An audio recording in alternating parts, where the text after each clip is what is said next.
Banyak dari kita mengetahui tentang pentingnya penjadwalan aktivitas di dalam berbagai macam aspek kehidupan.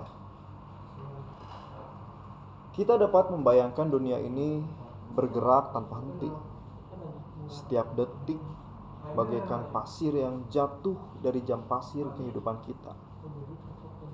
Dalam dunia yang begitu cepat ini, manusia sering terperangkap dalam hiruk-pikuk rutinitas, kehilangan arah, dan akhirnya kelelahan tanpa sadar. Disinilah penjadwalan menjadi cahaya kecil di tengah kegelapan. Sebuah alat sederhana namun luar biasa kuat yang mampu menuntun kita menuju produktivitas dan kedamaian batin.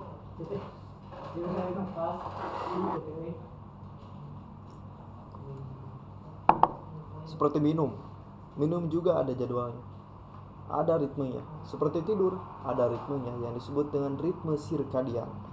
Apa itu ritme sirkadian? Cari saja sendiri. Oke. Kemudian ada juga penjadwalan bukan hanya sekedar menuliskan kegiatan di kalender. Iya brother, gitu ya? Betul. Penjadwalan bukan hanya sekedar menuliskan kegiatan di kalender, di timer, apalagi di alarm yang bergetar, begitu. Ia adalah seni memahami diri sendiri, mengetahui kapan energi kita mencapai puncaknya, kapan kita lemah, dan kapan pikiran kita paling jernih. Bukan begitu, brother? Bayangkan seorang pekerja kantoran yang setiap hari bergegas dari satu tugas ke tugas lain tanpa jeda, tanpa jadwal yang jelas. Ia seperti kapal tanpa kemudi, diterpa gelombang pekerjaan yang tiada henti dan patut disyukuri. Ia mungkin akan menyelesaikan pekerjaan, tapi dengan kualitas yang sesuai dengan apa yang dia jadwalkan. Dengan penjadwalan, kita bisa menempatkan tugas-tugas. Kita dapat menempatkan tugas-tugas dengan lebih baik, dengan kualitas yang lebih baik, dan juga kesempatan mengatur energi agar tetap stabil sepanjang hari. Bagi pelajar, penjadwalan adalah fondasi dari pembelajaran yang efektif. Belajar bukan hanya tentang durasi, tapi kualitas waktu yang dihabiskan. Seorang pelajar yang merencanakan jam belajar dengan cermat, menyeimbangkan waktu antara teori dan praktik, antara fokus mendalam dan refleksi, akan menemukan dirinya memahami materi lebih dalam daripada sekedar menghafal. Penjadwalan membebaskan pelajar dari perasaan cemas ketika ujian karena menunda-nunda, memberi ruang bagi kreativitas, dan menumbuhkan disiplin yang akan menjadi teman setia sepanjang hidupnya. Dan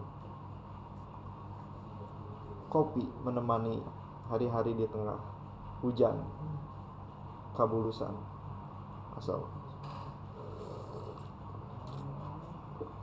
Mantap. Begitu bisnis, dunia tanpa jadwal adalah medan perang yang berbahaya. Mungkin ini terdengar lebay. Katakanlah medan sosmed yang berbahaya. Kenapa disebut dengan medan sosmed yang berbahaya?